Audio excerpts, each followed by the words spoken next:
Hello friends, welcome to the free course of IBPS AFO 2021-22। तो आज हम हमारे कोर्स का सेकंड वीडियो लेके आए हैं जिसमें हम सॉइल साइंस के MCQs करेंगे। तो ये हमारा लेक्चर नंबर 2 है। तो अगर आपने लेक्चर नंबर 1 नहीं देखा तो जल्दी से आई बटन पे क्लिक कीजिए और पहला वीडियो ज़रूर देखिए। चैनल को आप सब्सक्राइब जरूर कर लीजिएगा क्योंकि आगे बहुत सा और मटेरियल, बहुत सी और वीडियोज़ और क्वेश्चन आपके लिए लेके आने वाले हैं हम। तो चलिए शुरू करते हैं आज का हमारा ये सेकंड वीडियो। देखते हैं first question. Soils having 150 kg पर hectare available potassium is categorised as dash potassium content.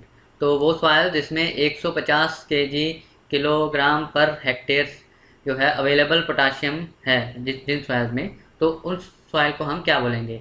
तो वो हमारी लो पोटाशियम कंटेंट होगा, मीडियम होगा या हाई कंटेंट होगा। ओके, तो अगर हम पोटाशियम कंटेंट की बात करें तो तीन तरह से तीन कैटेगराइज में डिवाइड करते हैं हम, लो, मीडियम और हाई। ओके, तो अगर हमारा जो पोटाशियम कंटेंट है लेस देन 110 kg पर हेक्टेयर, ओके, अगर 110 kg पर हेक्टेयर से कम है तो उसको हम लो पोटाशियम कंटेंट सॉइल बोलेंगे। उसके बाद अगर मीडियम कंटेंट की बात करें तो वो आ जाता है 110 से लेके 280 kg पर हेक्टेयर तक। ओके, और अगर 280 से भी ज़्यादा पोटाशियम है पर हेक्टेयर, ओके, तो उसको हम बोलेंगे हाई पोटाशियम कंटेंट। तो 150 जो है हमारा आता है 110 से 280 के बीच में, तो इस सॉइल को हम बोलेंगे medium potassium content soil. Okay, next देखते हैं question number 2। For an ideal soil the ratio of the micro to macropores is. तो जो एक आइडियल सॉइल जो है बेस्ट सॉइल है प्लांट ग्रोथ के लिए, उसमें माइक्रो और मैक्रोपोर के जो है रेशो कितनी होनी चाहिए। ओके, तो अगर माइक्रोपोर की बात करें हम, तो माइक्रोपोर जो है वो स्मॉलर पोर्स होते हैं जिसमें वाटर जो है वो प्लांट्स के लिए अवेलेबल होता है। ओके, मैक्रोपोर जो होते हैं हमारे वो लार्जर पोर होते हैं और इसमें पानी जो है वो जमा नहीं होता, वो नीचे लीच कर जाता है। ओके, नीचे ग्रेविटी के साथ मूव कर जाता है। ओके, मैक्रोपोर्स में से। तो मैक्रोपोर्स में हमारे जो है ऑर्गेनिजम्स वगैरह वो रहते हैं और साथ में प्लांट की रूट्स जो है उनकी ग्रोथ के लिए मैक्रोपोर हेल्प करते हैं। तो एक आइडियल सॉइल में मैक्रो और माइक्रोपोर की रेशो क्या होनी चाहिए? That is 1:1। ओके, जितने माइक्रोपोर हैं उतने ही मैक्रोपोर होने चाहिए। इसको हम इस तरह में बोल सकते हैं कि जो है दोनों 50-50% होने चाहिए। तो ऑप्शन ए हमारा यहाँ पे राइट आंसर है। नेक्स्ट देखते हैं question number 3। In acidic soils toxicity is due to the increase content of. तो एसिडिक सॉइल्स कौन सी होती है पहले तो वो सॉइल जिनका जो पीएच कंटेंट है वो लेस देन 6.5 है। ओके, लेस देन 6.5 है तो वो हमारी है एसिडिक सॉइल। अगर बात करें हम 6.5 में से 7.5 तक तो वो हमारी होती है न्यूट्रल सॉइल। ओके, और मोर देन 7.5 होगी हमारी बेसिक सॉइल। ओके, तो एसिडिक सॉइल जो है उसमें टॉक्सिसिटी जो है किस न्यूट्रिएंट की वजह से, किस एलिमेंट की वजह से होती है? That is aluminium. तो ऑप्शन डी, एल्यूमिनियम की वजह से एसिडिटी होती है, इन एसिडिक सॉइल्स टॉक्सिसिटी होती है। Next question number 4। Binding of water with soil is known as. Okay, तो binding of water with soil, तो जब पानी जो है सॉइल के साथ बाइंड करता है, सॉइल पार्टिकल्स के साथ बाइंड करता है, तो उसको हम क्या बोलेंगे? कोहिजन, एडिशन, सस्पेंशन और डिफ्यूजन। तो पहले तो हमें इन चारों का मतलब पता होना चाहिए। ओके, तो कोहिजन क्या होता है हमारा? कोहिजन में जब दो सिमिलर पार्टिकल्स, ओके, जब दो सिमिलर पार्टिकल एक दूसरे के साथ ज्वाइन करते हैं तो उसको हम बोलते हैं कोहिजन। एडिशन होता है जब वो दो डिफरेंट पार्टिकल्स, ओके, जब दो डिफरेंट पार्टिकल्स जो है डिसिमिलर पार्टिकल जो है ज्वाइन करते हैं तो उसको हम एडिशन बोलते हैं। थर्ड, सस्पेंशन की बात करें तो जैसे अगर हम एक पानी में अगर हम सॉइल को जो है मिला दें तो उसको घोल दें तो उसमें वो पूरी तरह से घुलेगा नहीं, वो सस्पेंड करेगा। सॉइल के पार्टिकल जो है वाटर में सस्पेंड करेंगे तो वो हमारा हो गया एक सस्पेंशन। डिफ्यूज़न की बात करें तो कोई भी सब्सटेंस जब एक हाई कंसनट्रेशन से लो कंसंट्रेशन की तरफ मूव करता है तो उसको हम बोलते हैं, उस प्रोसेस को बोला जाता है डिफ्यूज़न। तो यहाँ पे बाइंडिंग हो रही है वाटर मॉलिक्यूल्स की सॉइल के पार्टिकल्स के साथ, तो ये दोनों जो है डिफरेंट हमारे जो सब्सटेंसेस हो गए हैं, तो इसलिए हमारा आंसर आएगा ऑप्शन बी एडिशन। ओके, तो इसको हम बोलेंगे एडिशन। नेक्स्ट देखते हैं question number 5, CN ratio of normal soil is. Normal soil की CN रेशियो पूछी गई है।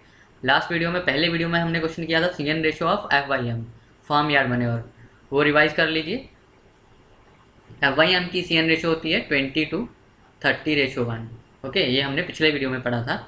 और यहाँ पे हमें नॉर्मल सॉइल की pH की CN रेशियो की बात की गई है, carbon nitrogen ratio, that is 12:1। Okay, option A 12:1 is the right answer. Next question number 6, what should be done to reclaim alkali soils. Alkali soil बोला जाए या एल्कलाइन सॉइल बोला जाए, तो दोनों एक ही है, जिनका pH मोर देन 8.5 होता है। ओके, तो उनको हम बोलते हैं एल्कली सॉइल्स और एल्कलाइन सॉइल्स। तो एल्कली सॉइल्स को अगर रिक्लेम करना है, अगर हमें ठीक करना है, तो उसके लिए हमें क्या करना चाहिए? तो हमारा यहाँ पे आंसर आएगा option D, all of the above. इसमें हमें एडिशन ऑफ जिप्सम हम डाल सकते हैं, आयरन पायराइट डाल सकते हैं, और साथ में ग्रीन मैन्योरिंग कर सकते हैं। तो ये तीनों जो है ऑप्शन हमारे राइट आंसर है। तो हमारा आंसर हुआ option D, all of the above. Next question number 7, active soil acidity is due to. Active soil acidity is due to, तो किस वजह से होती है एक्टिव सॉइल एसिडिटी? तो ऑप्शन देखते हैं, presence of hydrogen and aluminium ions on the soil solution. Second one is absorbed hydrogen and aluminum ions on the soil colloids. Third one both A and B, and fourth option is none of the above. तो हमारे पास जो acidity होती है दो type की होती है, एक होती है एक्टिव एसिडिटी, दूसरी होती है एक्सचेंज एसिडिटी। ओके, तो यहाँ पे हमारे पास दोनों की डेफिनेशन प्रेजेंट है हमारे ऑप्शन में। तो एक्टिव एसिडिटी पूछा है, तो ऑप्शन ए हमारा राइट आंसर है। तो ये हमारी होती है presence of hydrogen and aluminium ions on the soil solution.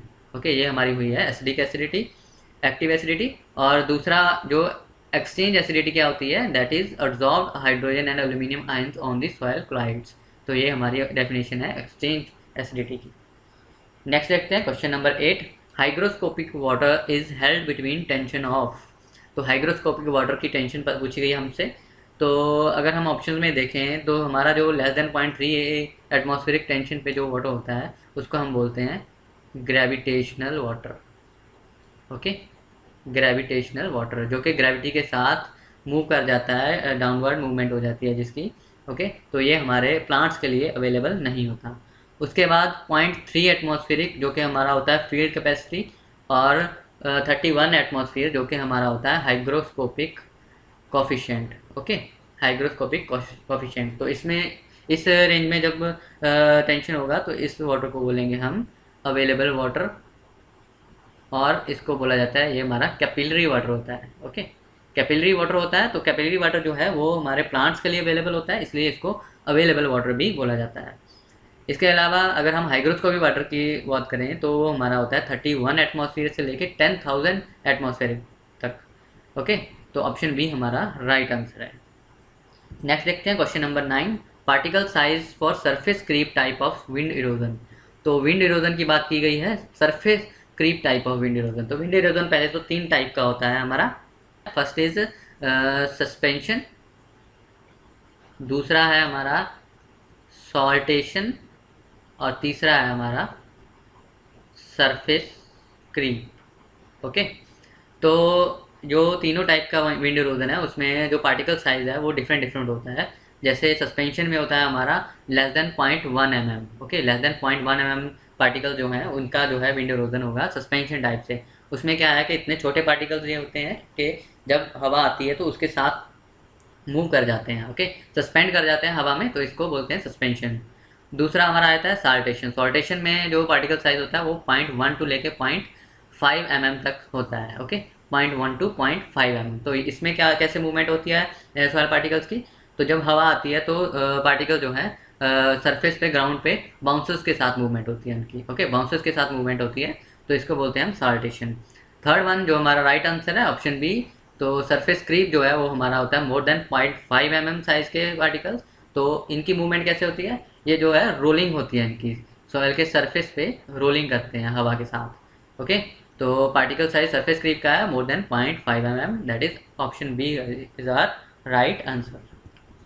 Next देखते हैं question number 10, the most serious form of water erosion is. तो पहले हमने विंड इरोजन किया, तो अब वाटर इरोजन करेंगे। तो वाटर इरोजन पहले तो 4 टाइप का होता है हमारा: splash erosion, शीड erosion, reel erosion and गली इरोजन। स्प्लैश इरोजन में क्या होता है, जब रेनफॉल होती है तो रेन ड्रॉप जब ग्राउंड को जो हिट करती है तो कुछ सॉइल के पार्टिकल्स मूव कर जाते हैं, एक प्लेस से दूसरे प्लेस में मूव कर जाते हैं, तो इसको हम बोलते हैं स्प्लैश इरोजन। दूसरा आता है हमारा शीट इरोजन। तो जब जो है रेनफॉल थोड़ी बढ़ती है तो उससे क्या है कि वाटर जो है मूव करने लगता है ग्राउंड पे, तो बिल्कुल पतली सी शीट में जो है, पतली सी एक शीट में जो है मूव करता है वाटर। ओके, तो उस अपने साथ जो है सरफेस की जो सॉइल है वो लेके चलता है, तो इरोजन होता है सरफेस सॉइल का एक थिन शीट की फॉर्म में, तो इसको बोलते हैं शीट इरोजन। जब जो है रेनफॉल और बढ़ जाती है और सरफेस पे रन ऑफ होने लगता है वाटर का, और तब क्या होता है कि सॉइल में जो है छोटे छोटी नालीज और चैनल्स जो बनने लगते हैं, उसको हम बोलते हैं रिल इरोजन। और जब जो रेनफॉल बहुत ज़्यादा तेज़ हो जाए और रन ऑफ वाटर की स्पीड बहुत ज़्यादा तेज़ हो जाए, तो यही जो छोटे वाले रिल जो हैं वो गलीज का रूप धारण कर लेते हैं। ओके, तो बहुत बड़े बड़े चैनल्स बन जाते हैं सरफेस में। ओके, तो इसको बोलते हैं गली इरोजन। तो यहाँ पे हमसे पूछा गया most serious form of water erosion, तो अगर इनकी आप डेफिनेशन के पे जाएं तो आपको लगेगा कि गली इरोजन सबसे ज़्यादा खतरनाक है, लेकिन नहीं। इस क्वेश्चन का आंसर है option B, sheet erosion. Sheet erosion सबसे ज़्यादा खतरनाक है। वो क्यों है? क्योंकि एक तो जब ये मूवमेंट होती है वाटर की, तो उसके साथ सरफेस सॉइल मूव करती है, जो कि सबसे ज़्यादा जो है हमारी फर्टाइल सॉइल होती है। ओके, दूसरा क्या है कि शीट इरोजन नोटिसेबल नहीं होता है, फार्मर इसको नोटिस नहीं करते हैं इतना कि अगर थोड़ी सी सॉइल मूव कर रही है तो उसका नोटिस नहीं किया जाता है, तो इसीलिए जो है शीट इरोजन सबसे serious form of water erosion है। नेक्स्ट देखते हैं question number 11, fertilisers which supply only one major plant nutrient are known as. तो वो फर्टिलाइजर जो सिर्फ एक टाइप के न्यूट्रिएंट्स प्रोवाइड करते हैं तो उनको क्या बोलते हैं? तो हमारा आंसर है option A, straight fertiliser. Straight fertiliser एक ही न्यूट्रिएंट प्रोवाइड करते हैं। तो एग्जांपल की बात करें तो यूरिया एक एग्जांपल है इसका। यूरिया हमें नाइट्रोजन प्रोवाइड करता है। Okay, urea fertiliser nitrogen provide करती है।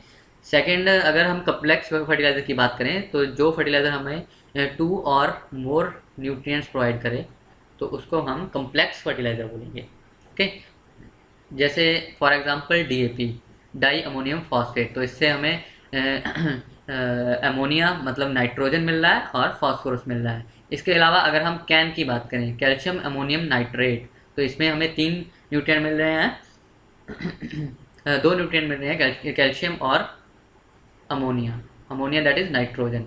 ओके, तो ये भी हमारा कम्प्लेक्स फर्टिलाइज़र हुआ। Third one is complete fertiliser. Complete fertiliser हम उसको बोलेंगे जो हमें ऑल 3 मेजर न्यूट्रिएंट प्रोवाइड करे, that is N, P and K. तो ये इसी फॉर्मुलेशन में मार्केट में अवेलेबल होता है, तो इसमें एन पी के कंटेंट डिफरेंट हो सकता है, लेकिन इसी नाम से फर्टिलाइज़र ये मार्केट में बिकता है। तो ऑप्शन ए हमारा यहाँ राइट आंसर होगा। Next question number 12, which of the following is the least hygroscopic water hygroscopic fertiliser. तो हाइग्रोस्कोपिक फर्टिलाइजर पूछा गया है सबसे लीस्ट। हाइग्रोस्कोपिक फर्टिलाइजर क्या होता है? जब कोई फर्टिलाइजर जो है वो एटमॉस्फेयर से वाटर को अब्जॉर्ब कर ले, ओके, वाटर को अब्जॉर्ब कर ले एटमॉस्फेयर से, तो उसका हम बोलेंगे हाइग्रोस्कोपिक फर्टिलाइजर। तो अमोनियम नाइट्रेट जो है हमारा हाईली हाइग्रोस्कोपिक फर्टिलाइजर है। ओके, और यहाँ पे पूछा गया हमें least hygroscopic fertiliser, that is CAN, calcium ammonium nitrate is the least hygroscopic fertiliser. तो option D is the right answer. Question number 13, deposition of soil by water is termed as. तो soil की deposition जब water की वजह से हो, okay, run off हो, run of के साथ वाटर के रन ऑफ के साथ जब सॉइल मूव करती है और डिपॉजिट होती है दूसरी जगह पे जाके, तो उस प्रोसेस को हम क्या बोलेंगे? That is alluvial. ओके, तो लास्ट वीडियो में हमने किया था एलुवियल सॉइल, तो एलुवियम हमने बोला था कि जैसे जब रिवर्स मूव करते हैं, ओके, रिवर्स जो है मूव करते हैं, फ्लड्स आते हैं और फ्लड के साथ जो है वो अपने साथ जो पार्टिकल सॉइल पार्टिकल्स लेके आते हैं वो वहाँ पे डिपॉजिट कर देते हैं, तो उसको हम बोलते हैं एलुवियम। ओके, एलुवियम बोलते हैं उसको। और जो प्रोसेस होता है डेपोजिशन का, इसको हम बोलते हैं एलुवियल। ओके, और ग्लेशियल की बात करें, जब आइस से जो है पार्टिकल्स मूव करेंगे सॉइल पार्टिकल, तो उसको हम बोलेंगे ग्लेशियल। और कलुवियल की बात करें, जब ग्रेविटी से मूवमेंट हो, ओके, ग्रेविटी से मूवमेंट हो, तो हम उसको कलुवियल बोलेंगे। नेक्स्ट देखते हैं question number 14, alternate drawing and waiting improves. तो अल्टरनेट ड्राइंग एंड वेटिंग से हमारी कौन सी सॉइल की प्रॉपर्टी है जो इम्प्रूव होती है? हमारे पास ऑप्शन है soil colour, soil structure, texture and temperature. तो ऑप्शन बी हमारा यहाँ पे राइट आंसर है। सॉइल स्ट्रक्चर जो है इम्प्रूव होती है अल्टरनेट वेटिंग और ड्राइंग से। यहाँ पे हम कुछ डेफिनेशन कर लेते हैं। जैसे सॉइल टेक्सचर की डेफिनेशन है, it refers to the relative proportion of various soil particles. Okay, तो प्रोपोर्शन ऑफ सॉइल पार्टिकल्स बताता है, उनका साइज डिस्ट्रीब्यूशन बताता है सॉइल टेक्सचर।